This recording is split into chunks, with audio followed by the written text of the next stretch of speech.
So welcome, everyone. I want to remind you that this is our last meeting in this format. So this is an opportunity for us to review a little bit and look forward. And then next week, the final live session of the training, next week in week 6, will be a webinar that will be presented by Dr. Brackett, Mark Brackett, the same, the director of the center whom you heard from in the first week of our session. So bear with me if I have messed up because I did a last minute change to my slide deck. So hopefully it will do what I want it to do. Oh, it does. So in today's session, we will sort of revisit the meta moment briefly. And we typically in this week 5, we do a tour of the Ruler platform. We did that last week because there were a lot of questions about it. So I would really recommend, if you were not able to be here in person in real time last week, that you go back to last week's recording so that you can get that tour. I want to make sure that we get to do some of the things we didn't get to do last week in terms of discussing the meta moment, but that information is there if you can go back and take a look.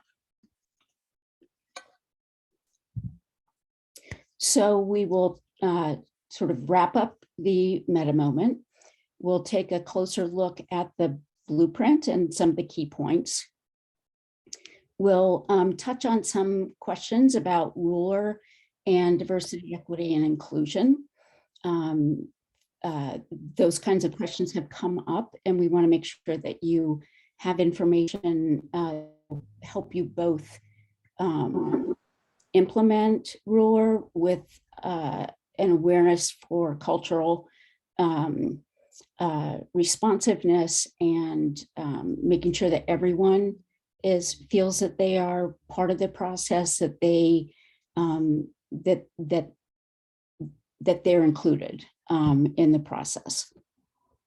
And then finally, we'll sort of summarize where we're going to go next, where you will go as an implementation team next in bringing Ruler to your school.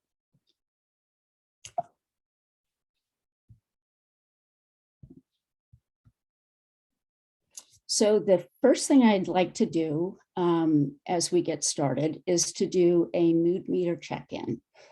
And if you recall, and you can again refer to last week's recording, when you get access to, when you go to the Ruler platform and you log in, there will be a, one of the options is to click on tools. And if you click on the mood meter tool, it will lead you to a place where you can do a mood meter check-in. And this is, I clicked on the group check-in, and then it gives me this information about a link that you can follow to get to this check-in, or also just information about where to go to Mood Meter Online, and then type in the code. And I'm going to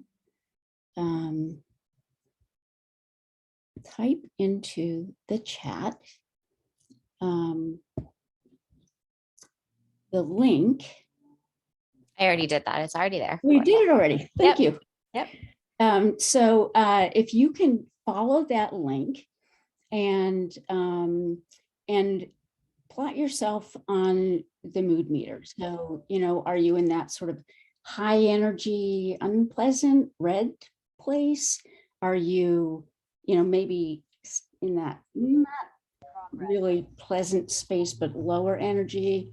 Are you just sort of hanging and you're cool with everything? So you're in the green, or do you have a lot more energy and you find yourself in the yellow?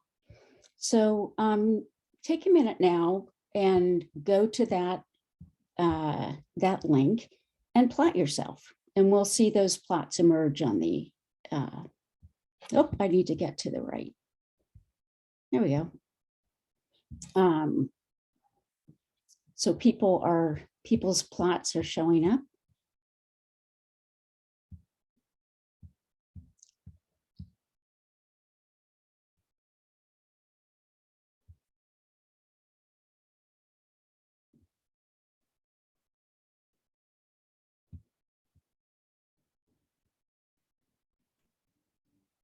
Okay.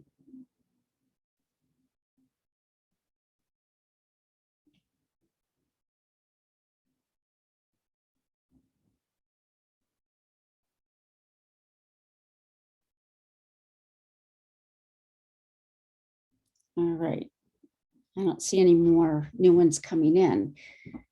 So if you, if you were in as you're bringing Ruler back to your school and you're facilitating discussions on Ruler or implementation, and your group, you are faced with a situation where this is how they plot themselves. So you've got like most everybody is sort of in the middle or the right-hand side. So generally pleasant, low energy, and it's about half and half. People in the room have higher energy, have low energy. In the chat, if you could just, or unmute yourself and share, what would you do? Like how would you use this information if you're leading a meeting with your colleagues?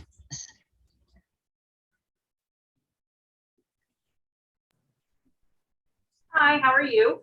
We're over here. Yeah. Just by looking at the plotting of the points and kind of seeing where people are initially, it might be a space where I'd like to take like a deep breathing exercise or a calming technique, depending on where people are and where I would like people to be, depending on the topic of like the training. Like if we need people to be in a space of blue, then maybe the activity that would motivate and start would be something that would kind of build the empathy and like how do we go that way. But if we're needing people to be in like that yellow or green space, and we're seeing a lot of blue and red, it might be a time where we might take a minute to reflect by ourselves, breathing activity, calming techniques, just to start off so we can be in a place of benefit for the work that we're doing. Great, thanks. And other thoughts? I mean, I think the idea of sort of thinking about taking this information and thinking about where do I want people to be for what we're doing, and then taking those steps. Other thoughts about how you would use this information, and you can think about how you would use the information in this specific plot.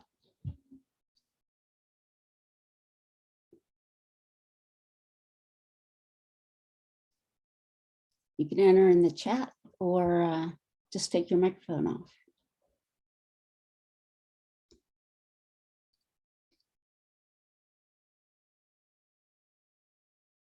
So when I look at this plot, I think, well, I want people to be attentive. So, and be sort of engaged a little bit, participate in the discussion, offer suggestions. So I want to sort of push the energy up a little bit.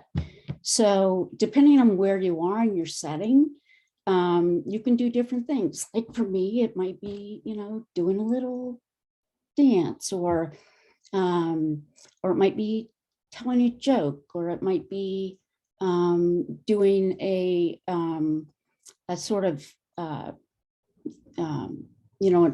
an opener that gets people feeling more optimistic. Something like put in the chat something you're looking forward to this weekend. Now, everyone, what are you doing this weekend? You can put it in the chat.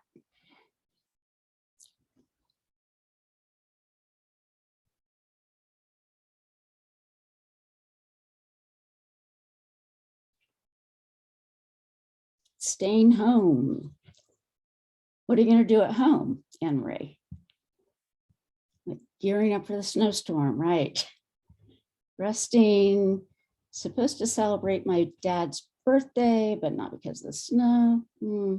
Watching movies if your power stays on. Shoveling snowstorm. Oh, are these really? Okay, maybe I need a different question because this is like, oh, here's one. Taking a walk in the snow. That's great. Relaxing, watching the snow. Staying in, catching up on my shows, DVR. Excellent. So, so one of the things you can do is sort of bring people out by connecting to something current. And another thing to keep in mind about this tool is that as you're moving through an activity or a day of training, you can do this a few times over the course of the day and kind of check in and see if people are sort of shifting to some place that maybe isn't as helpful, or maybe they're shifting right to where you want them. Okay, any any questions about this tool? No, okay.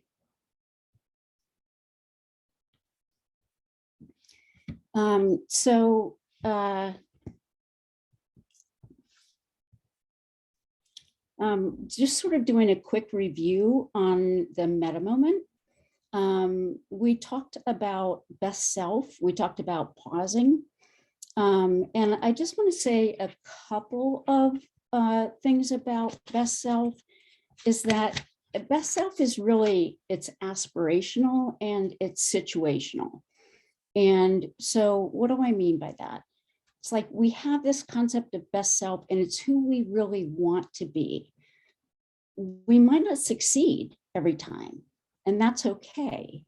You know, it takes practice, but having this best self, you know, thinking about those qualities and then creating a mental picture of what you would look like or what someone would look like who is exhibiting those qualities can help you get better and better and pull that into mind as you, you know, gain practice using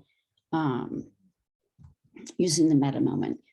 The part about it being situational is that, as you will recall, you know, there were 3 sides, obviously, to a triangle. And so one of those is your personal values. How do you want to be for you, to be consistent with who you want to be in your values? The other side, another side of the triangle is how do you want to be seen by others? How do you want to be perceived?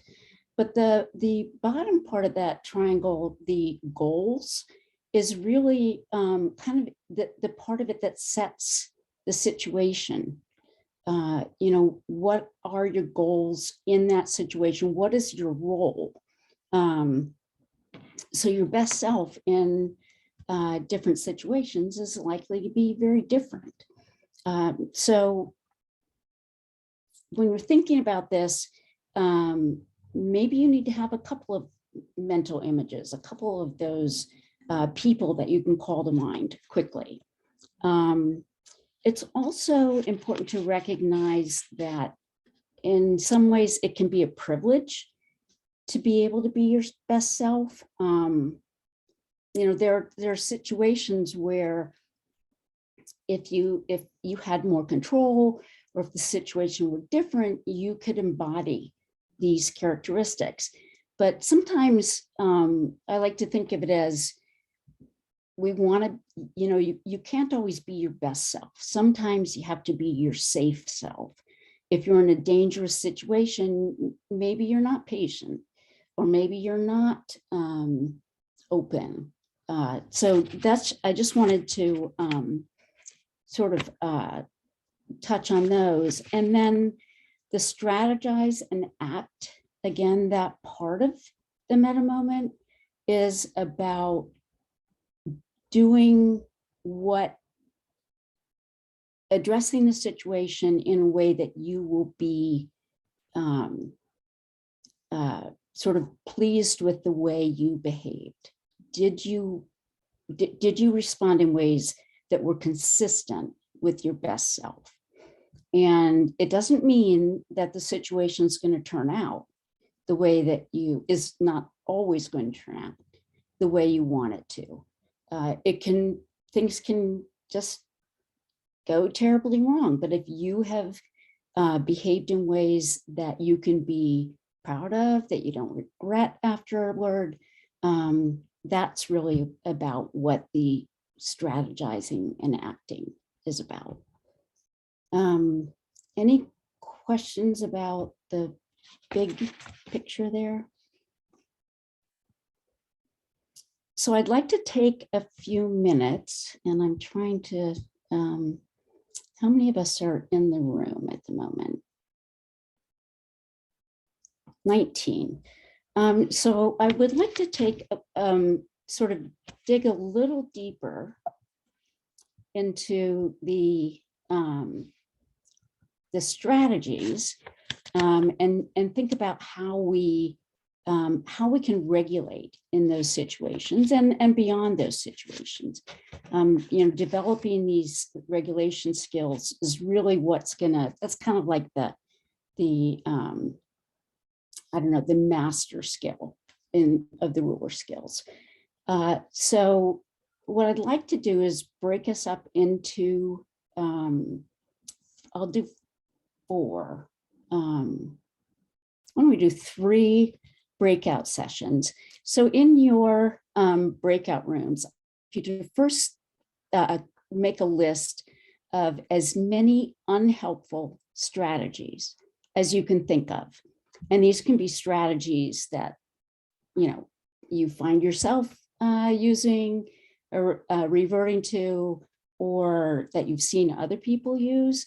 And so take about 2 minutes to come up with that list, and then sort of switch gears and come up with as many helpful strategies as you can. And then we'll come back together and you can share the strategies that you've identified. So welcome back to the big room. I'd like to hear from you from your breakout rooms, examples of helpful strategies that you identified. If there's a spokesperson from each room, maybe you can take your mic off mute, write him in the chat. Hello? Hello? Okay, we were saying some of the helpful strategies in our group, focusing on your breathing to try to help calm and relax yourself, taking walks, just positive thoughts. We also said, one of our group members said that they put positive quotes or pictures that help them with positive thoughts around to help reflect on during those times. Great.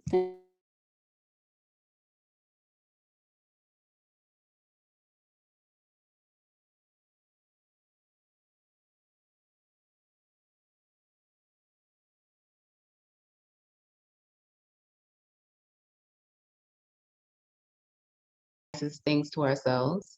So a helpful strategy can be saying things that encourage you and can, uplift you so that you can see things on the brighter side. Mm-hmm. And look at yourself in a better way and have self-compassion. And so, I'm sorry. Also, we kind of spoke about this because there was, I kind of cheated. I have this from week 1. So there was something called wishful thinking on the unhelpful side, but on the helpful side, I see visualization. So, that's a positive thing as well. Yeah. But wishful thinking, I was thinking was a part of visualization, but maybe it's different. Maybe we can get into that a little later. Yeah. So I think, so wishful thinking on that list is sort of like just hoping that it will get better, and which is a little bit different from like visualization of a different outcome. So I think that if that helps clarify that at all. Let's see, our group talked about helping students use their words and express their emotions. So for you as an adult, when you've had a stressful day, what are things that you do to regulate your emotions? Right, so Catherine's gonna win the lottery and that, yeah, I'm sorry, you'll have to wait your turn because I'm next. Listening to your favorite music.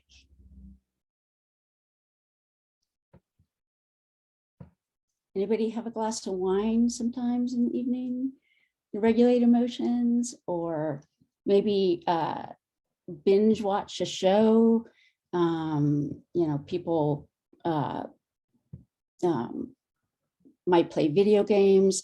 We do lots of things. Yeah, exercise, Netflix, watching TV, play with your son. Those are great examples. And what about the unhelpful? Did I do that one already? Unhelpful strategies. What are some of the unhelpful strategies that you identified?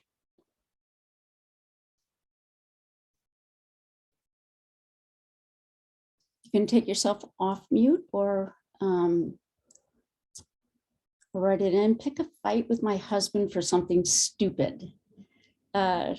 So do you want to say more about like how that works for you somehow? If I'm in a bad mood when I come in, I'm just like irritable, and I'm just, for whatever reason, to make myself feel better, I just try to like take it out on someone else. And then I'm like, why did I even do that? I should have done something more helpful, like taking a breath or whatever, like some other people said, exercise, like taking a walk or whatever. And so like come in and I'm like, picking on my husband, picking on my son for the toy that he didn't pick up. All of the things are suddenly my way to channel my emotions.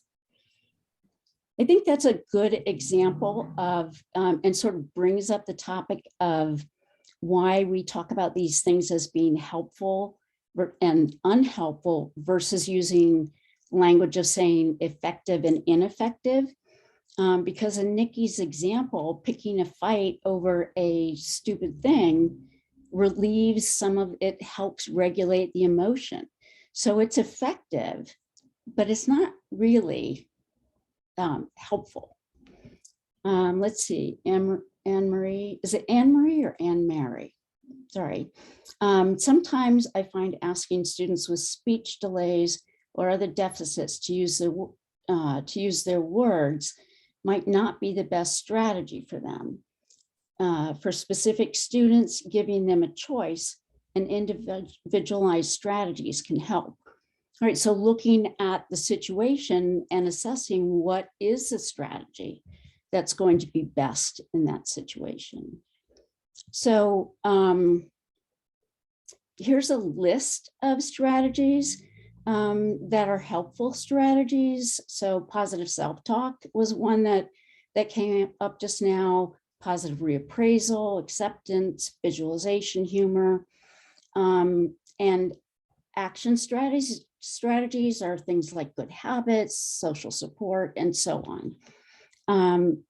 Sometimes it's important to think about strategies being helpful in the short run, but maybe they're not so helpful down the road. Or maybe a glass of wine is helpful to relieve stress, but a bottle in a sitting, maybe not so helpful. Anyway, I think one of the things to also think about when we're talking about helpful and unhelpful strategies is that the unhelpful ones are often the things that they're like our habits. We just go to them. They're easy. They don't require effort. They don't require an investment. Some of these other strategies, particularly the action strategies, you have to plan You have to, it takes effort to engage in those strategies. So I should go back. Any other questions to wrap up the meta moment? Okay, so we will move on to the blueprint. So I just want to start by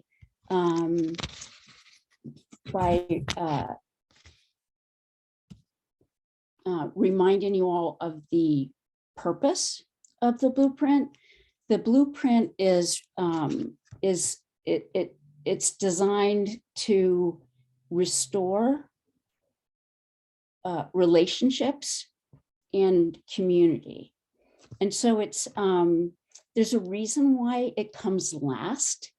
And does anybody sort of notice anything, or what do you notice about the questions in the blueprint, and why do you think we wait? Why does this come last? So we started with emotions matter, and we created charters. We learned about the mood meter, the meta moment, and then we sort of land here with the blueprint. Why is that?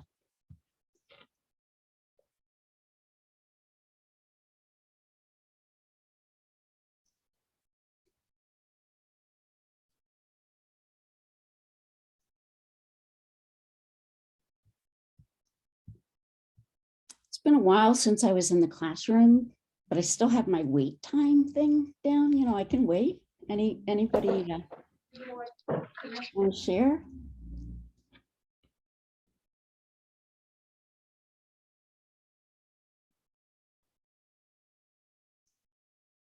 Anyone want to help me out here?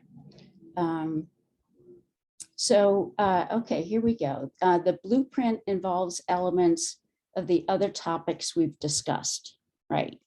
So, Daniela, do you want to, is there something more you'd like to add to that?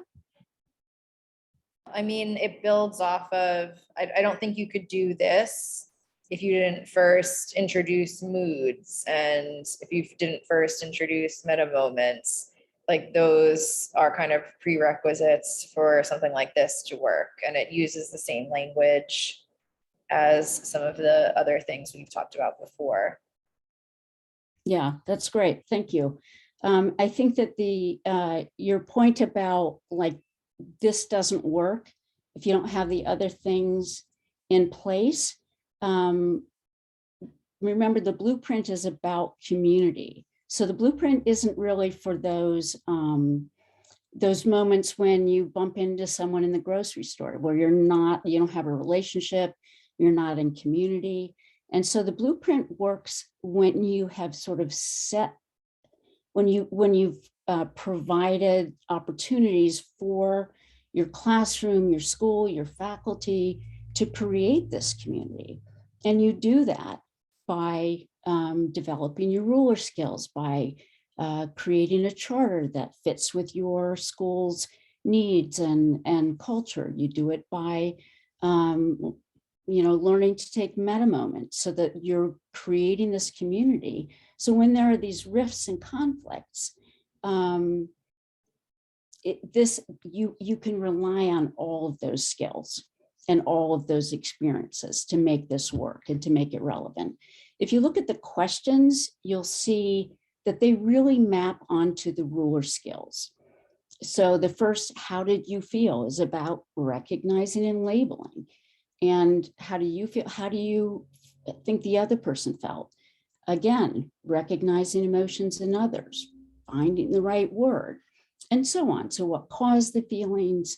How do people express their feelings in the situation? How could they regulate, or did they regulate their emotions? And then, what's the result of that?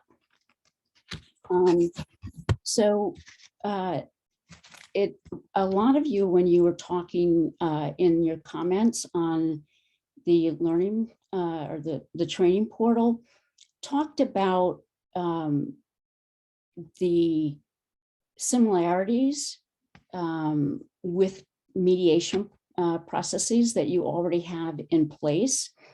And I think that what I found interesting as I was thinking about this is that the goal of both of those processes, the blueprint, actually, I'm sort of jumping ahead, but the blueprint conference, the goal is to use the blueprint to resolve a conflict, to solve a problem. That's the same goal as mediation, but I think what the blueprint can bring into that conversation is emotions, so that it's not one person saying this is how it is, and the other person saying, no, this is how it is. It really allows people to connect in a way that mediation can help people solve a problem, but it sometimes doesn't provide that opportunity to connect, to sort of restore the relationship within that conflict. So I think it might be, the other thing about the blueprint is that it's not appropriate for all situations. Some conflicts are too big. If there is a situation where somebody is in danger, or where there's bullying, or for adults in your school, if there's if sexual harassment is at play, that's not a blueprint topic. Those things should be addressed in other ways. There are also things that are just too small to use a blueprint conference for. And those are like the little incidental irritations or conflicts that get resolved really quickly. So the blueprint conference is really about addressing sort of ongoing challenges or things that that aren't resolved immediately. Jumping back a little bit from the blueprint conference, I also wanted to point out that the blueprint can be used reflectively, like in looking to the past to analyze what has happened in a situation, to ask these questions about, oh, what happened? How did I feel? And so on. But it's also a really great tool to use sort of for future anticipated conflict or challenges. So in the same way that we talked about the meta moment as being useful in anticipating situations where you might be triggered or have these intense emotions, the blueprint is a way to think through a situation where you think there might be conflict.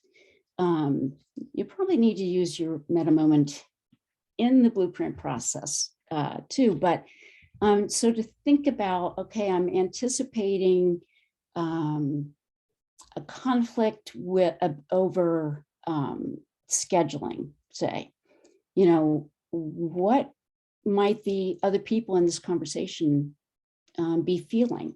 That can really shift your mindset about how you approach that situation. The other thing about the blueprint is that it's reflective. So it's not one of those heat of the moment tools. It really needs to be done when things have cooled off, when you're in a cool state, so that you can really go through and hear and think about another person's perspective, really have empathy for them.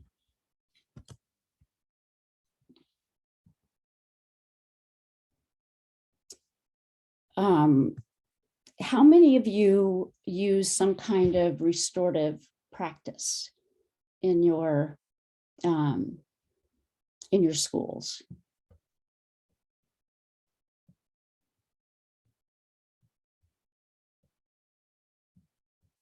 And can someone, I saw heads nodding, can someone share a little bit about what that looks like in your school?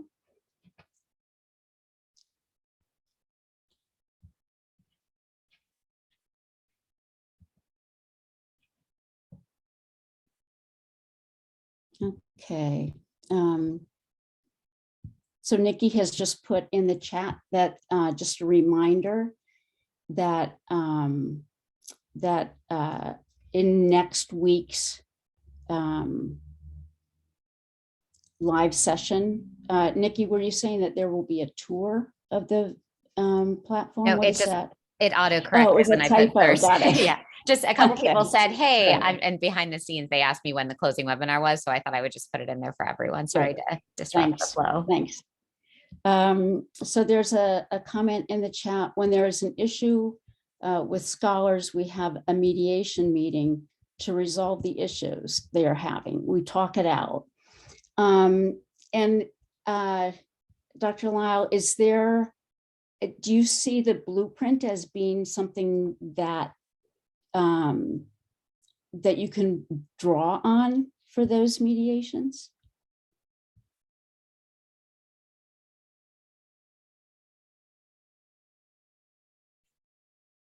Okay, and she says, yes, the blueprint will be helpful. Oh, she's in a classroom. I guess that means that you can't speak.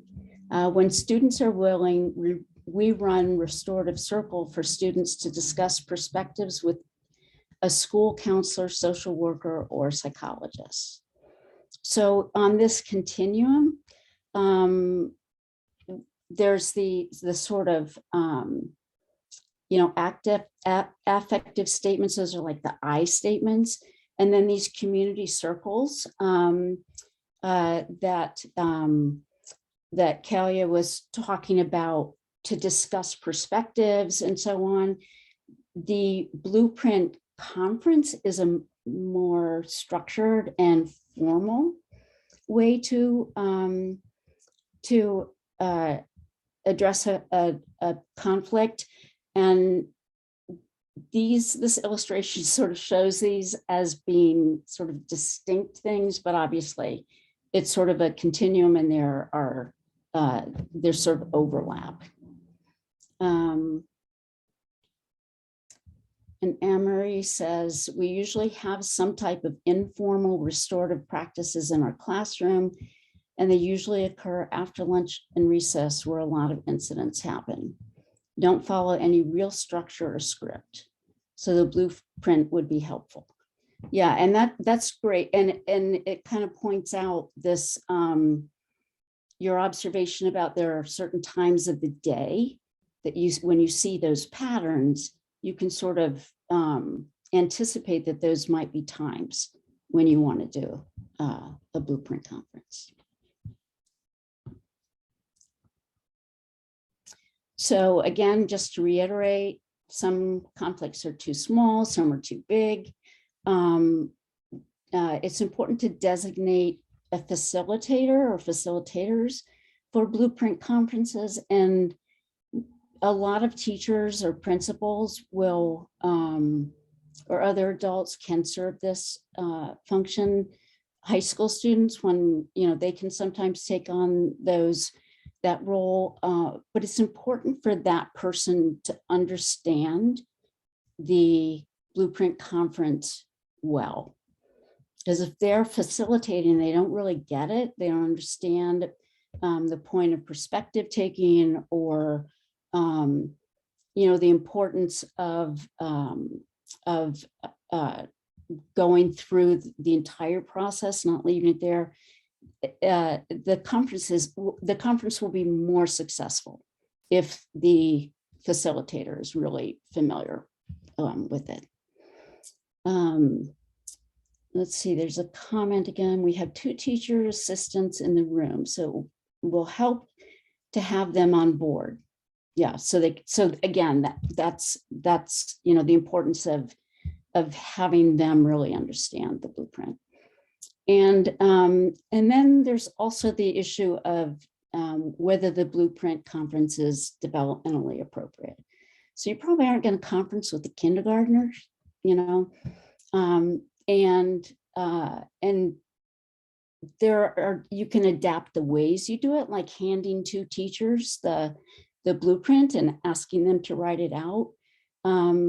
Might not be the best practice, but the structure of that conversation can apply, you know, kind of anywhere. Any questions, remaining questions about the blueprint, about how to implement it, bring it to your school?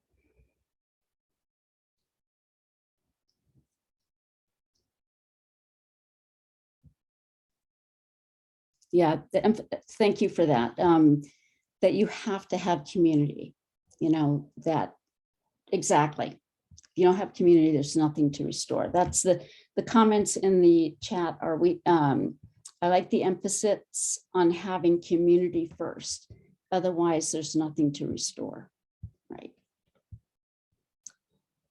Okay.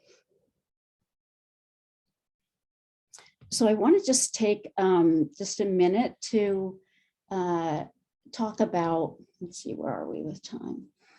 To talk about ruler and diversity, equity, and inclusion, or DEI. This is an important endeavor that most of us in our schools and communities are working toward. And in terms of, I think it's helpful to sort of look at ruler in the context of DEI, or DEI in the context of ruler. And the first thing to understand is that ruler isn't a DEI program or approach. You know, there are approaches and programs and resources that focus more directly on DEI strategies, but ruler can really set the stage for that. If people have the capacity to, you know, to understand their own and others' emotions, if they have the capacity to recognize different experiences, if they have the skills to be able to talk about emotions, which is such an important part of DEI work, it sets the stage. It can be an on-ramp for moving into those spaces. But ruler isn't going to be a DEI like approach that's really gonna move that forward. And a few things about how ruler is supportive of DEI efforts is first that the emphasis on each individual's lived experience and the recognition that there is variation across all of us. And if you think about each of the ruler tools, you know, they each, when we talk about the mood meter, the tool is there to help us figure out, understand how we're feeling. It doesn't say we need to feel a particular way or we should feel a particular way. It's a tool that can really be adapted to whatever setting, whatever group, whatever culture. It's not prescriptive. The charter focuses on what the goals of the group, what their goals are, what their values, what they want to feel. And the behaviors identified by the group are things that fit within the culture and norm of the school or the class. The meta moment is about, again, who is your best self? And that may be very different. And sort of removing judgment in all of these processes is it sort of furthers the goals of DEI efforts. So as you go through the resources on the platform, the curricular units and activities kind of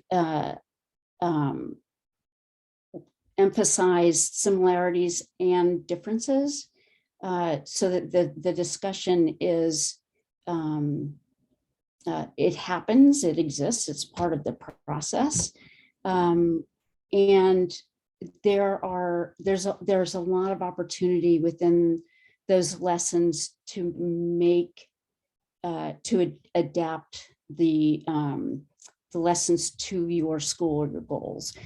So for example, when you are selecting books to use as part of the lessons, those, we make recommendations, but the choice for the literature you're looking at is yours. And the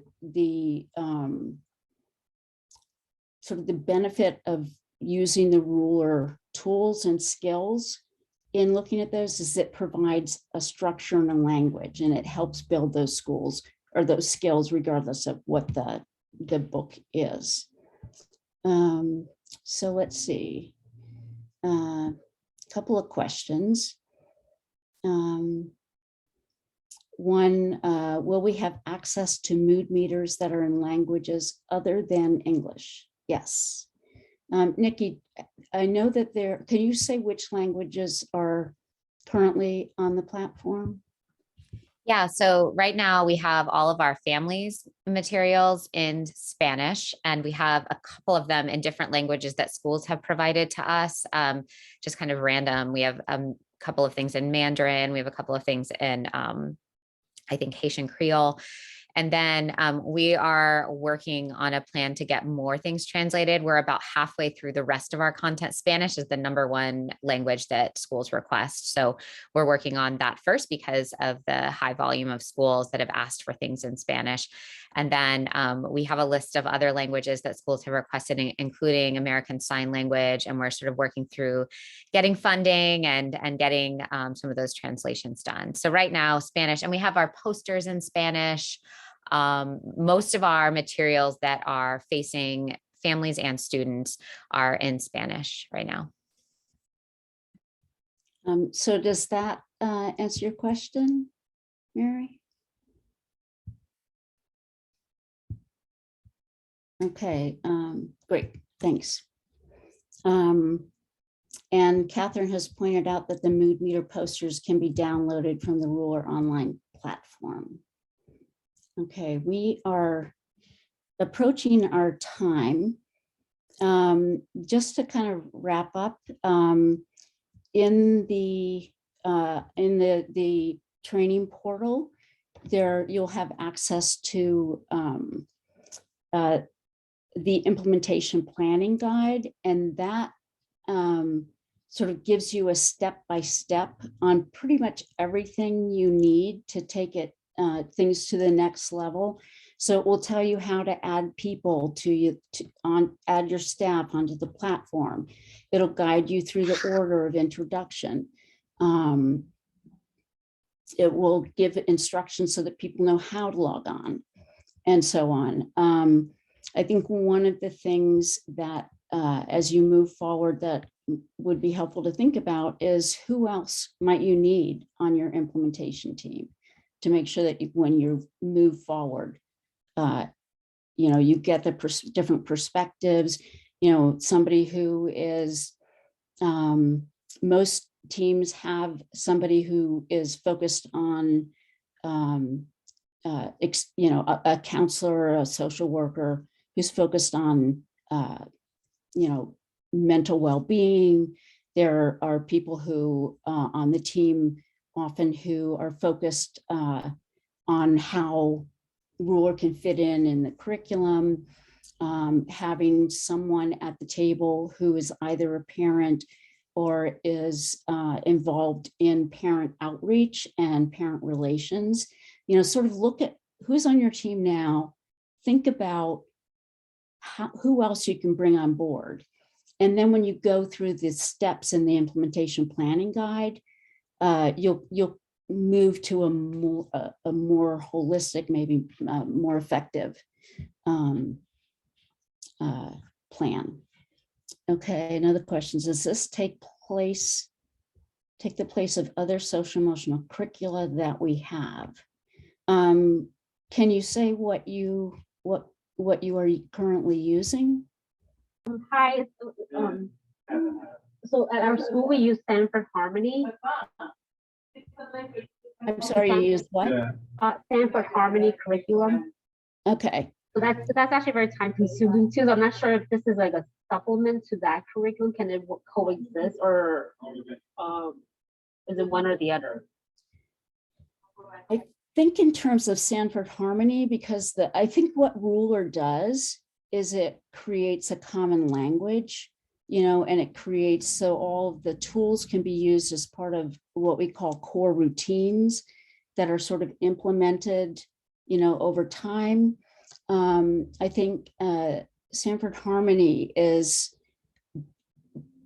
there. I know there are activities that are included that I think could be sort of rularized, and it would be, I think the outcome would be better if you approached the, creating the foundation of Ruler and then sort of rularizing other things. Nikki, do you have other thoughts on that? And it is 12:01, so I want to make sure we. Yeah, if you have specific questions about how different programs go together, feel free to email or send us a message to the message center. We can give you more specific advice since not everybody has Sanford Harmony. We want to make sure the conversation is relevant, but we have a lot of ideas on how programs can be implemented together, can be integrated. And it's really about just planning at each of your schools and deciding the best way to fit them together. Or if you want to get rid of one and replace it with another, that's also a possibility. Great, thank you. So I'm going to wrap up because I know people have other commitments, but I want to remind you that although the 6 weeks of the training ends next week, the learning portal will remain open for 6 additional weeks so that people can, have time to complete things that they weren't able to do along the way. People can get a certificate based on their, their completion points, but all of that, all access and the certificates, that all needs to be done by at the end of that additional 6 weeks. The course sort of closes, and I won't be able to help after that point if you're running into problems. So know that we have 1 more week to work together during the course time, and then you'll have access for 6 weeks after that. So please email questions if we didn't get to something, if there's something that you want more information on.